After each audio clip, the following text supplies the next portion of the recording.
आर्थिक क्षेत्रातला फार मोठी ही दिव्य पताका या डोंगरात झळकवली, त्या कालवश वैकुंठवाशी स्वर्गीय त्या महात्म्याला सुद्धा साष्टांग प्रणिपात करतो. एवढे बाबांना त्यांच्याही चरणी नतमस्तक होतो. वारकरी आणि अभंगावर येतो, आगी लागो तया सुखात.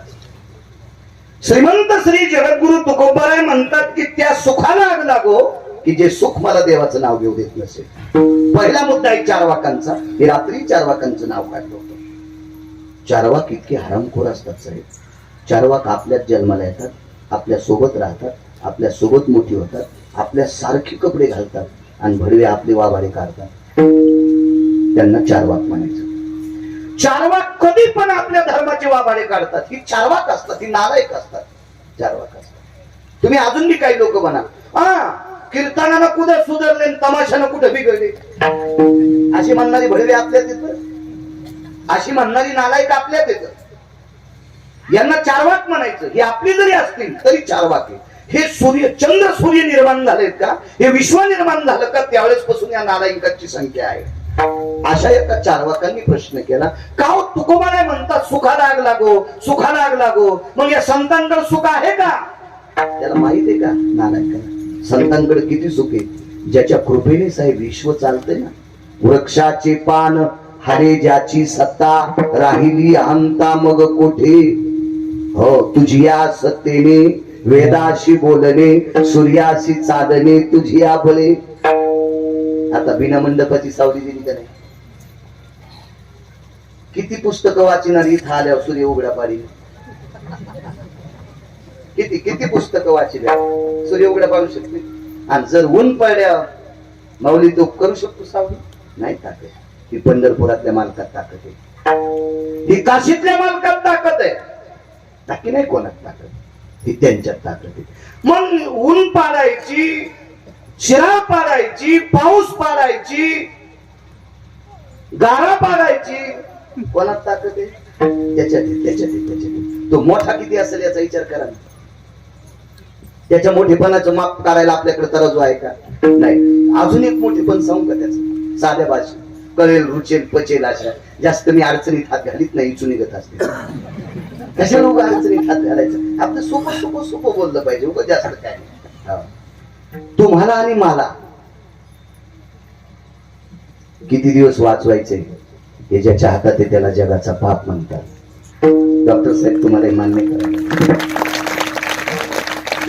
एखाद्या पेशंटची परिस्थिती वैद्यकीय क्षेत्रातल्या औषध गोळ्याच्या पलीकडे गेल्याच्या नंतर तुम्हीच सांगतात आता घरी घेऊन जाण, पाहुण्याला बोलवा. हे तुमचेच वाक्य आहेत का?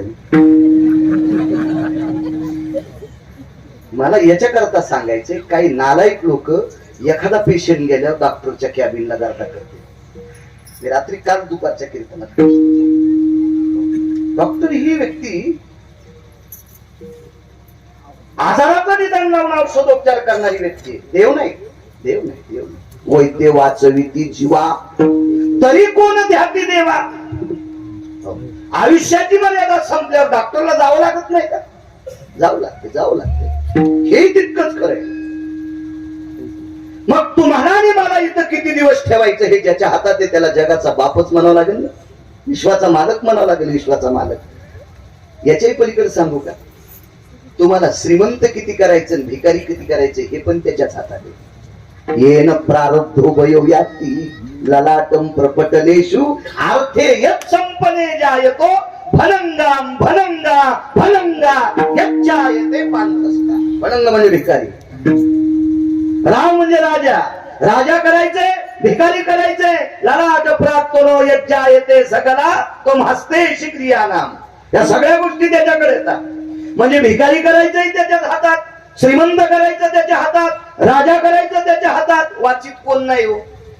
तुमच्या सोबत जितके विद्यार्थी होते तितके डॉक्टर झालेच का? तुम्ही जितके गायनाच्या परीक्षेत बसले तितके विशारद झालेच का? लय मशी सांभाळायलेत ना. माना लागेल का नाही? याच्यासाठी कृपा लागेल का नाही तुम्हाला? ठीक आहे, तुमच्या वंशाची कृपा असेल, प्रांताची कृपा असेल, परिसराची कृपा असेल, साधू संतांची कृपा असेल, मग त्यांच्यावर नव्हती ना. सगळे शिक्षक झाले झाले तुमच्या बरोबरचे नाही. कितीतरी ट्रॅक्टरला गिरीस घालायले. हे कोणाच्या हातात आहे माहिती? त्याच्या हातात. तुमच्या सोबत पकवाद वाजणारे सगळेच झाले का तसे? नाही देऊ शकत, नाही होऊ शकत. हे सगळं त्याच्या हातात आहे. मग इथं तर विचार करा ना, तो किती मोठा आहे. विश्वाच्या घडामोडी करायची ताकद त्याच्यात आहे, पण त्याला सुख नाही. त्याला सुख नाही. कोणी सुख दिले? संतांनी. संताचे सुख झाले या सेवा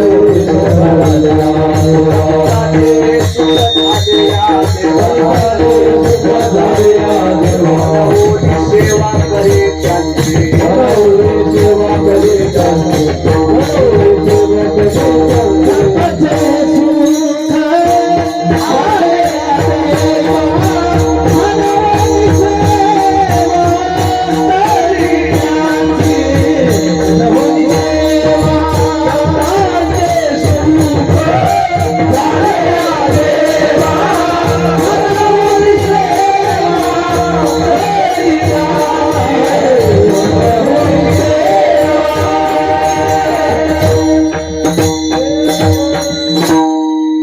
संताचे सुख झाले या देवा, मनवोनी सेवा करी त्यांची. वाक्य कळालं ना?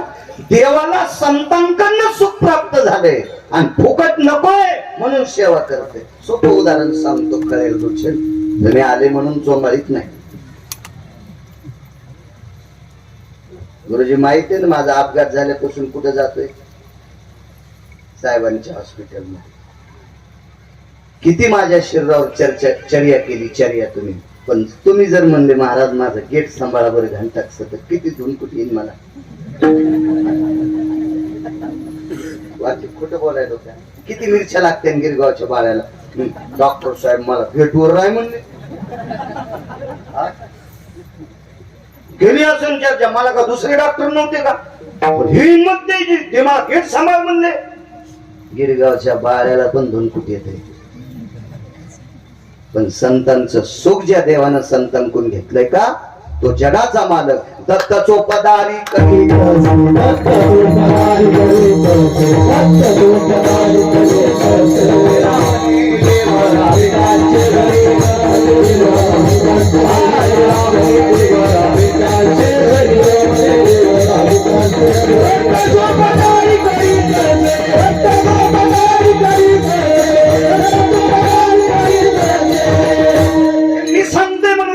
का? संत शिरोमणी निळोबाराय म्हणतात, निळा म्हणे देवाला त्यांचे घरी आम दत्त चोपदारी करीत असे. दारातला चोपदार म्हणजे कोण? वॉचमन, गेटमॅनच म्हणाला गेलं. मग जगाचा मालक संतांच्या सुखाचा परतावा करत असताना वॉचमन झालाय. याचा अर्थ देवाकडे सुख नव्हतं. अजून एक पुरावा सांगतो मागच्या मंडळींना, की देवाकडे जर सुख असतं तर वैकुंठातून संतांच्या या सुखा काळे देव वेळावला, या सुखा काळे देव वेळावला. वैकुंठ सोडून संत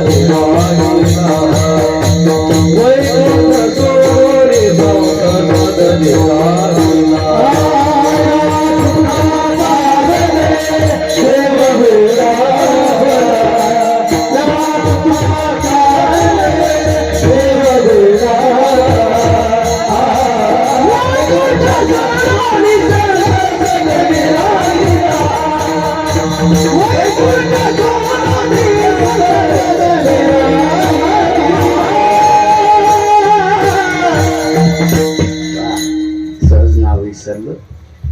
इथले मार्गदर्शक अधिष्ठित आदरणीय प्रभाकर महाराज शास्त्री श्री क्षेत्र पावनधाम आश्रम, त्यांनाही प्रणाम.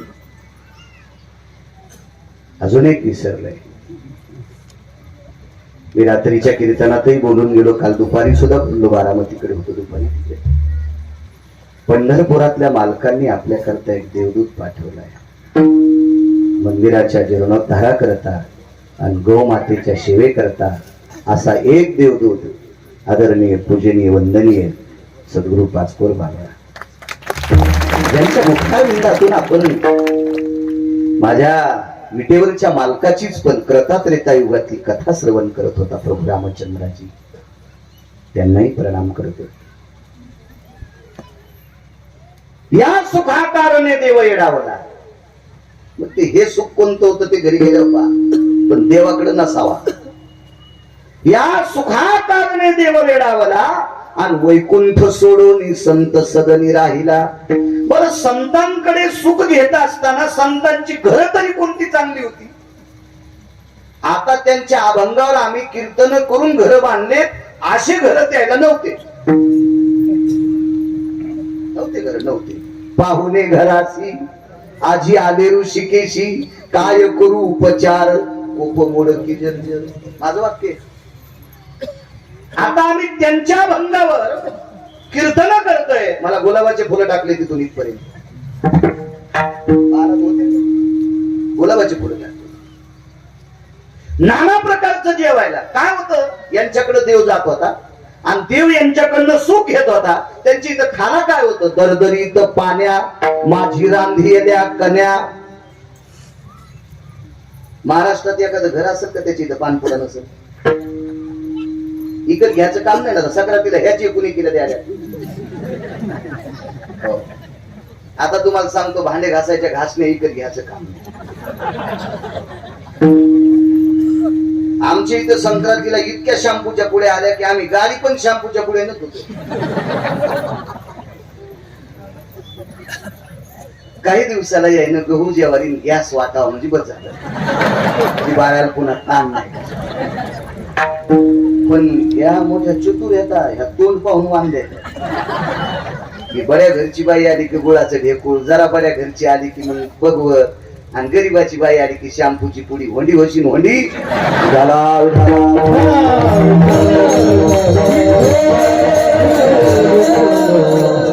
पंक्तीत आणि वानात, वान म्हणजे दान, पंक्तीत आणि दानात जो पक्षभेद करीत असतो, त्या बाईला पाल व्हावं लागतंय.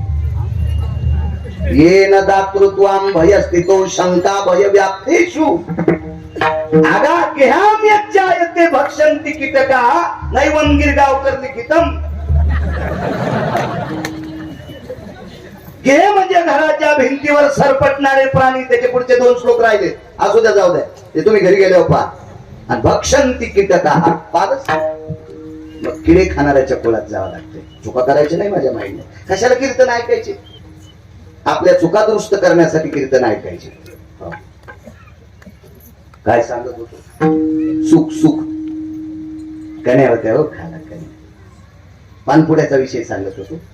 तर तुकोबारायच्या घरी पंढरपुरातला मालक जेवल्याच्या नंतर तुकोबारायने नमस्कार करून देवाला सांगा, देवा मी दुर्बळ रे, मी गरीब आहे रे, मी गरीब आहे, तुला सुपारी देऊ शकत नाही, विलायची देऊ शकत नाही, लवंग देऊ शकत नाही, मुख शुद्धी तुळशी दळ, तुका म्हणे मी दुर्बळ. पण इतकी नाजूक परिस्थिती तरी पण यांच्याकडे सुख होतं देवाला देण्यासाठी. नामदेवरायाच्या घराची भौतिक श्रीमंतीत एकनाथ महाराजांचं घर जर सोडलं तर बाकी सगळ्या संतांची घरं साधी होती. केळीवरी नारळी घर चंद्रमोळी जाणत शियाळी नामयाची. काय घर? वारा पाणी मुसळधारा, वारा पाणी मुसळधारा, तेने मोडीले छपरा, तेने मोडीले छपरा. तरी पण जगाच्या मालकाला सुख देण्याची ताकद त्यांच्यात. 4 वाकांचं थोत्तर बंद झालं. इथपर्यंत आलतो नाही. 4 वाक विचारित होते की तुकोबाराय म्हणतात सुखाला आग लागो, मग यांच्याकडे सुख आहे का? भंगिऱ्या सुख इतकंय, सुख अजून संपलंच नाही, म्हणून पंढरपुरातला मालक खाली आहे. आणि जर सुख संपलं असतं तर वरी गेला असता. अजून सुख आहे, ते इतकं सुख आहे, इतकं सुख आहे की अजून देवाला पण कळालं नाही संतांकडे सुख आहे. म्हणून डोक्यातलं काढून टाका, संतांकडे सुख असेल का नसेल. अप्रतिम सुख आहे. अपांपती निरजा येते अब्राह्म रपटले शिदया धरा यज्जा येते क्रिया तरुवर शाखा भेदीच्या दहा. अपांपती म्हणजे समुद्र, पाणी मोजता येईल. धरा पृथ्वीचं वजन करता येईल. प्रपटल अंबर यालाही मोजता येईल. तरुवर शाखा भिन्नम हे मोजता येतील, पण संतांचं सुख मोजता येत नाही. इतकं संतांकडे सुख आहे म्हणून ते त्यागू शकतात. संत पण आगी लागो तया सुखा. आता राहिला प्रश्न तया हा कोण्या सुखा? की जे सुख देवाचं नाव घेऊ देत नाही त्या सुखाला आग लागो, त्या सुखाला आग लागो.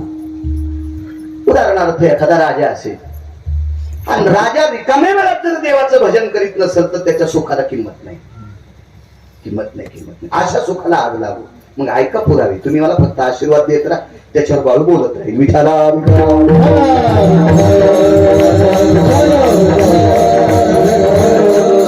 एक माणूस म्हणला, काय सांगायचं महाराज, लग्नाच्या आधी बऱ्यापैकी सुख होत, पण काय झालं, लग्न झाल्यापासून फार आणापाठी मागे लागला महाराज.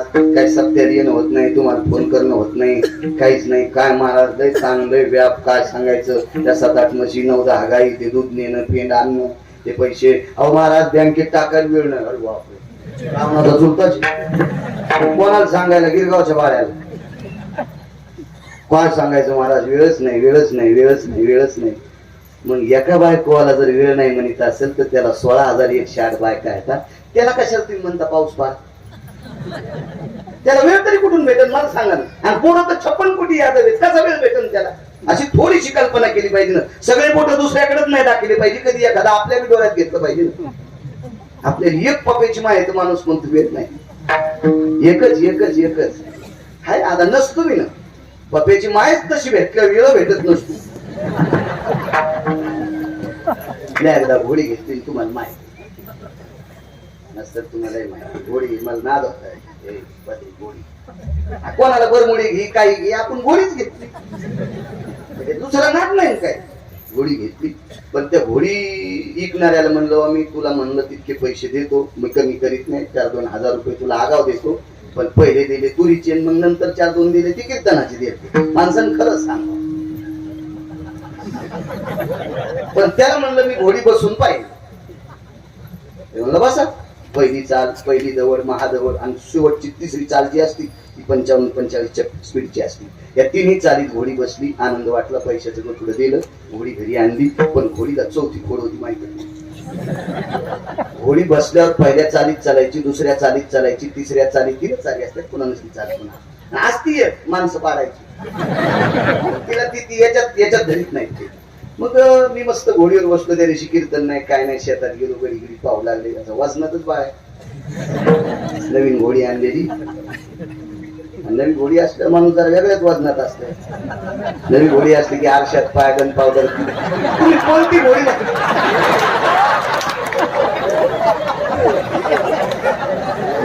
बद्री, तू गैरसमज करून घेऊ नको. मी घोडी म्हणायलो, घोडी. हे असं होतं बघा.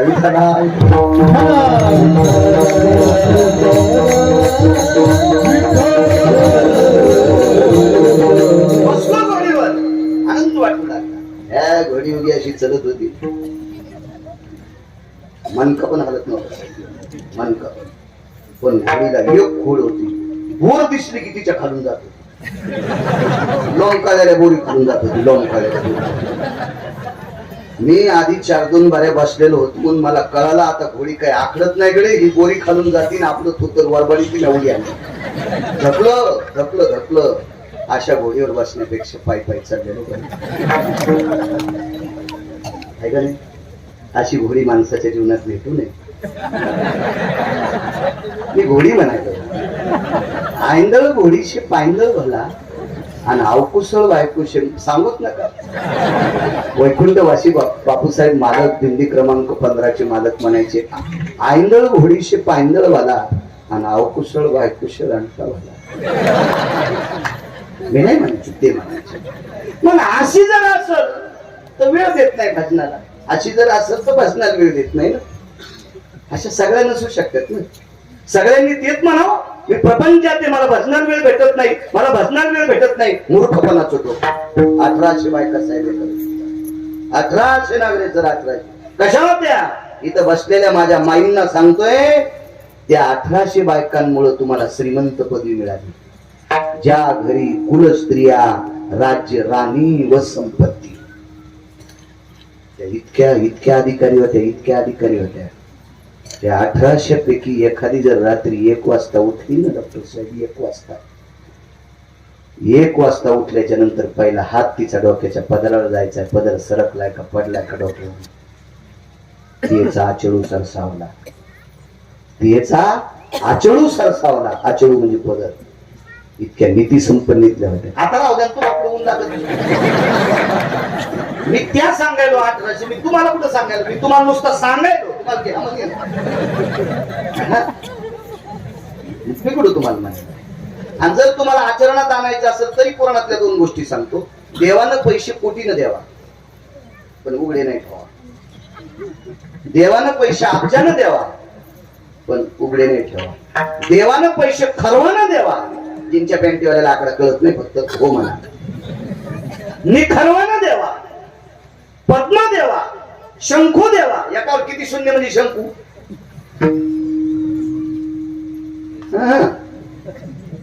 18 विठाला विठाला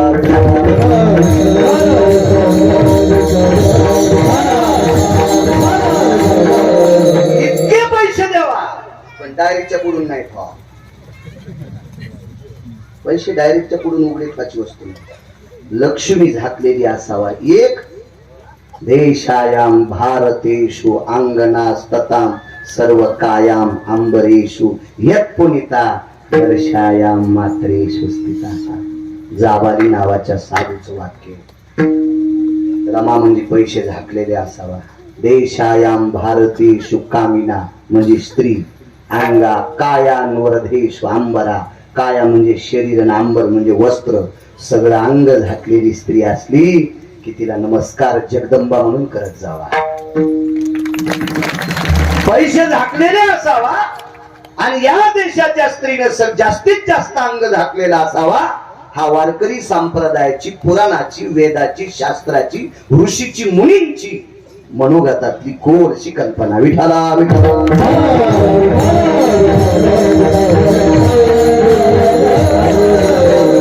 अशा 1800 बायका. त्या राजाचं नाव महाराज गोपीचंद राजा. आधी राजा तयार होता, त्याचं नाव होतं गोपीचंद राजा. गोपीचंदाला मुलगा झाला मुक्तचंद.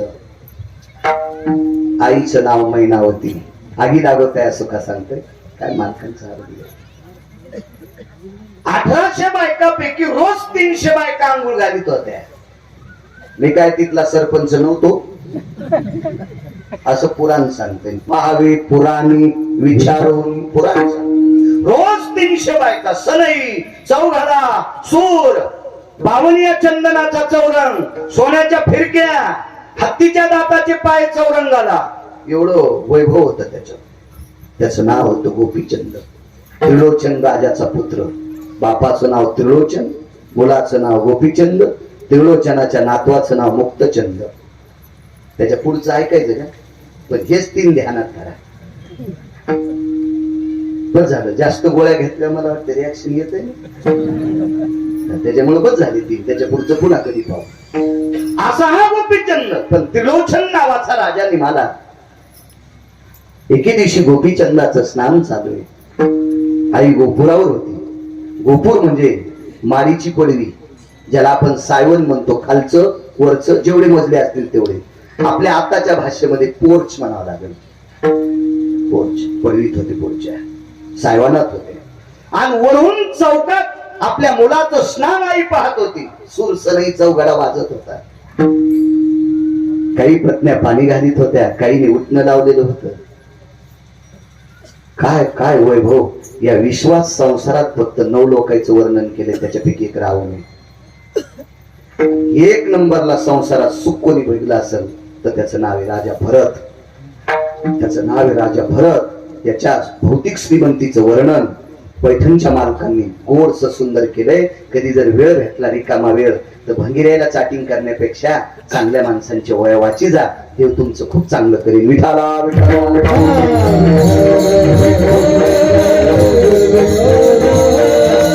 त्याच्यापैकी 9 पैकी एक गोपीचंद राजा आहे. देवाच्या पण संसाराचं वर्णन नाही. लय फाटला देवाचा संसार. 7व्या अवतारातही फाटला, 8व्या अवतारातही फाटला. देवाच्या सुद्धा संसाराचं वर्णन नाही. देवाच्या संसारात वाद नव्हता का? आणि वाद जर नसता तर आईसाहेब खाली काऊन आल्या?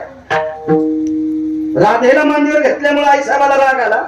राधेला मांडीवर घेतल्यामुळे आईसाहेबाला राग आला. आणि वैकुंठ सोडून आईसाहेब दिंडीरवनात आल्या. म्हणजे वादीवाद होताच नाही. काहीतरी कितीतरी सांग. वैकुंठवासी श्रीमद भागवतातलं रत्न डोंगरोजी महाराज सांगायचे भगवंताचा फार वेळेस संसारात वाद झाला, फार वेळेस संसारात. त्याच्यातला 5 वेळेचा वाद एका संन्याशाने मिटिला. तो संन्याशी भजन करणारा होता, इतकं लक्षात ठेवा. म्हणून भजन करणाऱ्याची बरोबरी ब्रह्मव्यक्ता पण करू शकत नाही. आईशे ब्रह्मव्यक्ती अपरंपार, तरी भजन करणाऱ्याची बरोबरी करू शकत नाही. इतकं तुका म्हणे येथे भजन प्रमाण आणि काय थोरपण जाळावे इतकी भजन. कारण तो संन्याशी भजन करीत होता. हे आईसाहेब खाली रुसून आलते ना, मला ना दे आता हे गव्हाला पाणी देताना गहू तुपटीत असतो, नाही मला पुढे सारख्याची गरज नव्हती सांगायची, पण ना दे गहू तुपटायचा. तर आईसाहेब खाली आल्याच्या नंतर पंढरपुरातल्या मालकाला भजन करणाऱ्या संन्याशानं 6व्या क्रमांकाचा संन्याशी देवर्षी नारदानं सांगितलं, देवा तुम्ही मोठी माणसं आहात आणि मोठ्या माणसाचं चुकल्यावर बारकी माणसं हसत असतात. मोठ्या माणसांनी शक्यतो झाकून झुकून नेलं पाहिजे. नाही म्हणे माझा काही गुन्हा नसताना तिने खाली कशाला जावा, जाऊ द्या म्हणले, पण मोठ्या माणसानं 2 पावलं दिवस आलं पाहिजे. मग भजन करणाऱ्या नारदासारख्या संन्याशाचं ऐकून भगवान वैकुंठातून खाली आले आणि रुक्मिणीला सांगितलं, रुक्मिणी आता काय ताण घेऊ नको, मी आलो ना. आले मग काय झालं, भजन तर तिथंच आहे राधा कृष्ण, ताण घेऊ नको. आता राधा कृष्ण म्हणायचे नाही, आता इथं रुक्मिणी. मग सांगा वेळ झाल्या चांगले पत्री इतकं इतकं इतकं इतकं इतकं यावं लागलं का नाही खाली. म्हणजे होती का नाही कोणती गाठी होत्या का नाही संसारात, पण एका तिळाईत ती गाठ नसणारा संसार गोपीचंदाचा. इतका संसार सुरू. आईला दुःख वाटलं. गोपुरावर लढत होती, डोळ्यातलं ते पाणी एक थेंब असा पाठीवर पडला आणि तेजाब जसं अंगाला लागावं जितकं चटकानी बसती, विस्तू अंगाला लागल्यावर जशी चटकानी बसती, गरम वस्तू अंगाला लागल्याच्या नंतर जशी चटकानी बसती, तितका पाठीवर असा टर टर टर टर टर टर टर फोडत असा विचित्र झाला, असं पाडलं. तर प्रत्येक पत्नीने सांगितलं आम्ही काहीच नाही. वरी पाहिलं तो गोपुरावर आई होती, आई होती. तेवढ्या पत्न्यांना बाजूला लोटलं, बाजूला लोटलं आणि जिन्यावरनं गोपुरावर पोचले. ओल्या कपड्यानं आईच्या पुढे मांडी घालून राजा बसला. त्या राजाचं नाव होतं गोपीचंद राजा. माय तू का रडतेस, तुझ्याकडे कोणी वामदृष्टीने पाहिले, एखाद्यानं वाईट जिभेनं तुला एखादा शब्द वापरलाय, आई तुझ्यानं एखाद्यानं कोणी असं वाईट बोट दाखवलंय? नाही रे बाळा, नाही नाही. वाम रसना प्रगल्भेशी, अशी कोणाची रचना प्रगल्भ नाही की त्यांनी मला वाईट म्हणावा. ही ती चक्षुभय व्याप्ती, असे कोणाचे डोळे ताकदवान नाही की ज्यानं तुझ्या आईला वाईट दृष्टीने पाहावा. हे ती पारणीर भय जा येते. अरे एखाद्याचा हात असा ताकदवान नाही, पारणी म्हणजे हात, की त्यानं मला त्याच्या हातानं भय दाखवा, असा हात कोणाचा मला अजून सापडलेला नाही. मग आई तू रडतेस का, मला तुझं दुःख वाटते. आई मी दुःख नाही ना, मला 1800 पत्नी आहेत. अगं काय वैभव आहे माझं, माझ्या किती सात्विक पत्नी आहेत. अगं माझ्या पत्न्यांचं वर्णन ऋषी मुनींनी करावं. या देशातली सर्वात मोठी श्रीमंत संपत्ती काय असेल तर या देशाची स्त्री आहे, असं ऋषींनी माझ्या पत्न्यांना बघून पदवी दिली बायकांना. राज्य, राणी व संपत्ती इतक्या श्रीमंत आहात तुम्ही. सोप्या भाषेत सांगू, रयतेचे राजा छत्रपती शिवाजी महाराज तुमच्या पोटातून जन्माला आले. धर्मनिरपेक्ष महाराणा प्रताप तुमच्या पोटातून जन्माला आले. 6 पातशाहीपैकी 2 पातशाहींनी शंकराची मंदिरं पाडली. जगाला सावली देणारं विश्वाचं दैवत शंकर, आणि या शंकरावर सावली जिनं केली ती देवी अहिल्याबाई होळकर तुमच्या पोटी जन्माला आली. ज्ञानोबा आहे, तुकोबा आहे तुमच्या पोटी जन्माला आले. म्हणजे रत्नांना जन्माला घालणारं रत्न किती मोठा असेल. राज्य, राणी व संपत्ती या देशाची तुम्ही संपत्ती आहे. आई रडू लागली. मुलानं सांगितलं आई मला कसल्याही प्रकारचं दुःख नाही, तू का रडते? दुःख होणार आहे. हा जो संसार आहे मुक्तचंद मोठा झालाय बाळा. हे 300-300 पत्नी तुला स्नान घालतात, तुझे 2-4 तास याच्यात जातात. याच्यातून आटपलं की तुला जेवायला आहे, तुला नाना प्रकारच्या सोन्याच्या तपकात विडा येतो, तो विडा घेतो, तो विडा खाऊपर्यंत तू इथं थांबतो. आटपल्याच्या नंतर दरबारात जातो, दरबारात नाना प्रकारच्या निष्ठ अनिष्ट म्हणजे चांगल्या वाईट, राजाकडे चांगली लोक येत असतात आणि वाईटही लोक येत असतात. या सगळ्या गोष्टीची चर्या हे करत असताना याच्यात तुझा बराचसा काळ गेला आणि हा काळातून बाजूला सरकल्याच्या नंतर तुझ्या डोक्यावर ताण येतो. 1-2 तास त्या ताणासाठी तू अलिप्त असतो. कुठेतरी आटपल्याच्या नंतर रात्रीचं भोजन करतो. रात्रीचं भोजन आटपल्याच्या नंतर पुन्हा तुला निद्रा सजवत असते. भजनासाठी तुझ्याकडे उरलंय काय बाळा? हे किती दिवस करायचे? किती दिवस? किती दिवस? कमरेला फक्त कपडा होता, अंग सगळं उघडं होतं. तोही कपडा वरला होता आणि त्या अवस्थेत आईने उपदेश केला आणि बाळा आता पुरे झाले तुझं, पुरे झाले. तू मोठ्या आनंदानं देवाला सांगशील मला एवढ्या बायका होत्या, माझ्याकडे एवढी संपत्ती होती, या सगळ्या गोष्टी होत्या. बाळा तू लहान होतास रे, तू